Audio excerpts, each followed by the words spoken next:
Bismillahirrahmanirrahim. Assalamualaikum warahmatullahi wabarakatuh.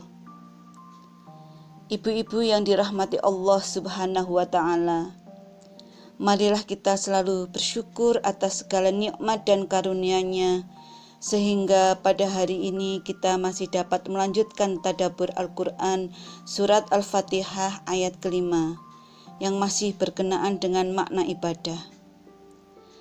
Hari ini kita akan membahas ibadah dan nilai humanis religius. Ibu-ibu yang dirahmati Allah, akhir-akhir ini muncul istilah agama humanis. Yang dimaksud agama humanis adalah agama yang memperkuat eksistensi manusia dan kekuasaannya. Ia merupakan kebalikan dari agama otoritarian yang memperkuat kekuasaan Tuhan dan mengecilkan kekuasaan manusia. Dalam agama humanis, objek pengabdian manusia bukanlah kekuasaan yang maha besar, melainkan cinta. Dengan berorientasi pada cinta, manusia menemukan dirinya. Di dalam Al-Quran, makna ibadah memang mengandung unsur-unsur penghinaan dan pengecilan terhadap diri manusia, dan pengharusan taat kepada Allah secara mutlak. Tetapi zat yang harus ditaati, yang harus diibadahi itu adalah zat yang maha agung, maha besar, pencipta jagat raya ini, di mana zat tersebut digambarkan sebagai zat yang agung, yaitu azimun, yang Rahman, yang Rahim, yang berilmu, dan yang menguasai alam semesta. Ia juga sebagai sumber dari setiap kebaikan, keindahan, kasih sayang, dan keadilan. Sebaliknya, manusia ketika berkuasa seringkali menjadi sombong, mengadakan penindasan dan perbudakan, serta eksploitasi kepada manusia lain. Dalam hal ini, doktrin keagungan Tuhan berhadapan dengan kesombongan dan kekerdilan manusia. Jika kita lihat kata-kata abdun, yaitu hamba, di dalam Al-Quran justru dipergunakan bagi manusia-manusia utama pilihannya. Ketika manusia tersebut melakukan tugas-tugas suci, sehingga dalam makna ibadah terkandung juga unsur-unsur kemuliaan manusia. Dan puncak kemuliaan manusia itu adalah ketika dia menjadi seorang hamba Allah.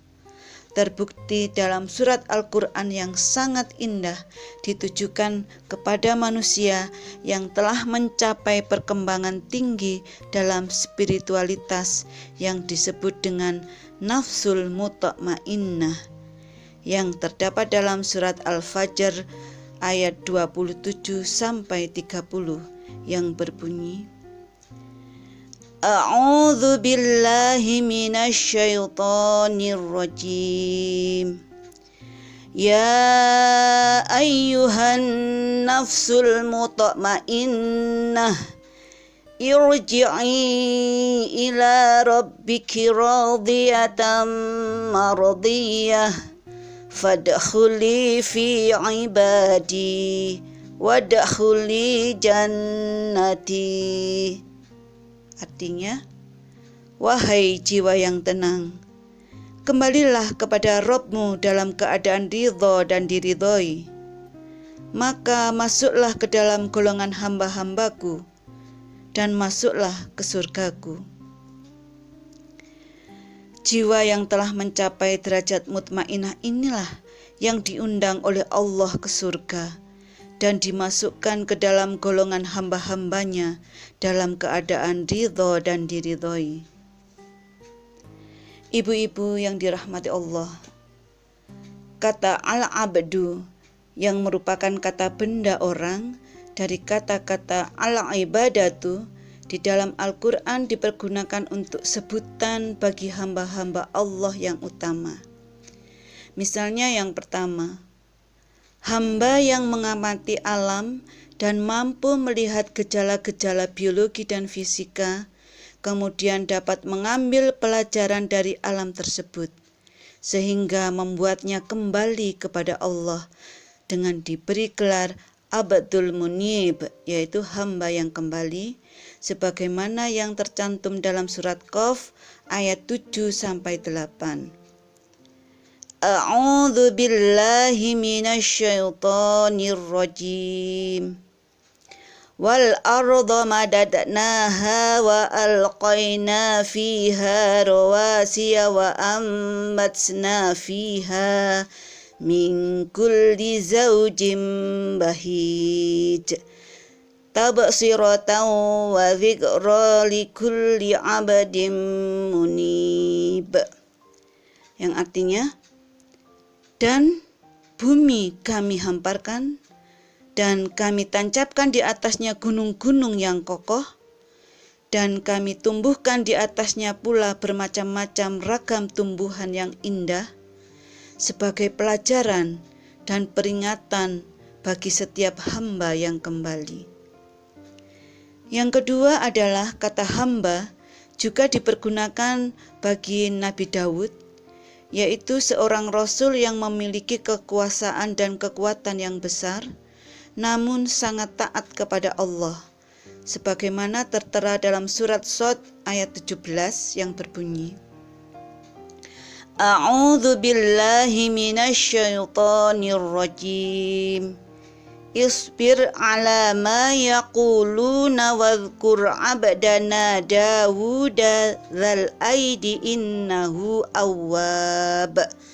Artinya, bersabarlah atas apa-apa yang mereka katakan, dan ingatlah kepada hamba kami Daud yang memiliki kekuatan.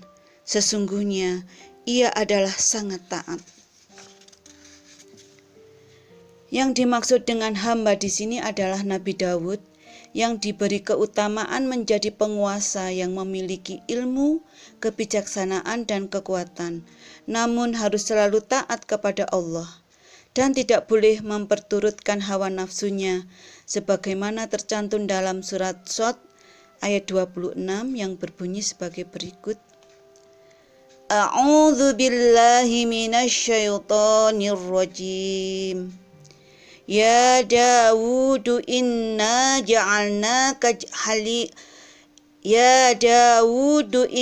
ja'alnaka khalifatan fil ardi fahkum bainan nasi bil haqq wa la tattabi'il hawa fayudhillaka an sabilillah. Yang artinya, wahai Daud, sesungguhnya kami menjadikan kamu khalifah di muka bumi. Maka berilah keputusan di antara manusia dengan benar, dan janganlah kamu mengikuti hawa nafsu, karena nafsu itu akan menyesatkan kamu dari jalan Allah. Yang ketiga, yang disebut hamba juga adalah junjungan kita Nabi Muhammad SAW ketika beliau melakukan tugas mulianya dalam peristiwa Isra dan Mi'raj, di mana beliau adalah satu-satunya manusia yang diperkenankan untuk melihat tanda-tanda kekuasaan Allah sampai ke Sidratul Muntaha, sebagaimana terdapat dalam surat Al-Isra ayat 1 yang berbunyi, A'udzu billahi minasyaitonir rajim. Subhanalladzi asra bi 'abdihi lailam minal masjidil haram ilal masjidil aqsal ladzi barakna haulahu linuriyahu min ayatina innahu huwas sami'ul basir. Yang artinya, Maha suci Allah yang telah menjalankan hambanya pada suatu malam dari Masjidil Haram ke Masjidil Aqsa yang telah kami berkahi sekelilingnya, agar kami perlihatkan kepadanya sebagian dari tanda-tanda kebesaran kami. Sesungguhnya Dia Maha mendengar lagi Maha melihat. Kata abdun di dalam Al-Quran memang memiliki beberapa konotasi. Di antaranya adalah sebagai berikut. Yang pertama, hamba-hamba Allah yang utama sebagaimana yang telah diterangkan di atas tadi. yang juga terdapat pada ayat-ayat berikut ini, yaitu surat 17 ayat 1, surat 54 ayat 9, surat 50 ayat 8, surat 42 ayat 23, surat 38 ayat 17, 26 dan 30, surat 43 ayat 59, surat 14 ayat 13 dan surat 19 ayat 30. Yang kedua yaitu hamba yang berdosa, sebagaimana dalam surat 17 ayat 17. Yang ketiga, hamba Allah secara umum, maksudnya adalah seluruh manusia, yang terdapat dalam surat 22 ayat 10, surat 16 ayat 75, surat 42 ayat 19, surat 19 ayat 93. Yang keempat adalah hamba yang berarti budak yang sebenarnya, sebagaimana dalam surat Al-Baqarah ayat 178 dan 221. Ibu-ibu yang dirahmati Allah, dengan demikian, walaupun ibadah berkonotasi pengabdian mutlak manusia kepada Allah, namun dengan tidak mengecilkan peranan dan arti manusia itu sendiri. Sebab selain menjadi seorang hamba, sebagaimana dalam surat 51 ayat 56, maka peranan manusia juga menjadi khalifah, yaitu dalam surat Al-Baqarah ayat 30, yang tentu saja sebagai khalifah harus memiliki kemampuan dan kepribadian yang kuat untuk melaksanakan fungsi kekhilafahannya tersebut. Disinilah Al-Quran menjadi sangat memanusiakan manusia dengan menggelarinya sebagai ciptaan yang terbaik, yaitu ahsanu taqwim dalam surat At-Tin ayat 4. Di dalam filsafat Islam modern yang dirintis oleh Iqbal, terdapat suatu gagasan tentang khudi, yaitu selfhood, atau pribadi yang sangat berharga sekali yang dimiliki oleh manusia. Iqbal ini melukiskan manusia sebagai penerus ciptaan Tuhan yang mencoba membuat manusia yang belum sempurna menjadi sempurna, sebagaimana tertuang dalam sajak Iqbal yang berbunyi, segalanya penuh luapan untuk menyatakan diri. Tiap dzarrah merupakan tunas keagungan. Hidup tanpa gejolak menuju kematian. Dengan menyempurnakan diri, insan mengarah pandang kepada Tuhan. Kekuatan khudi mengubah biji sawi setinggi gunung. Kelemahannya mengubah gunung menjadi biji sawi. Engkaulah cuma realitas di alam semesta. Selain engkau, maya belaka. Dari sini dapat dipahami bagaimanapun konsep pengabdian atau al-ibadatu di dalam Islam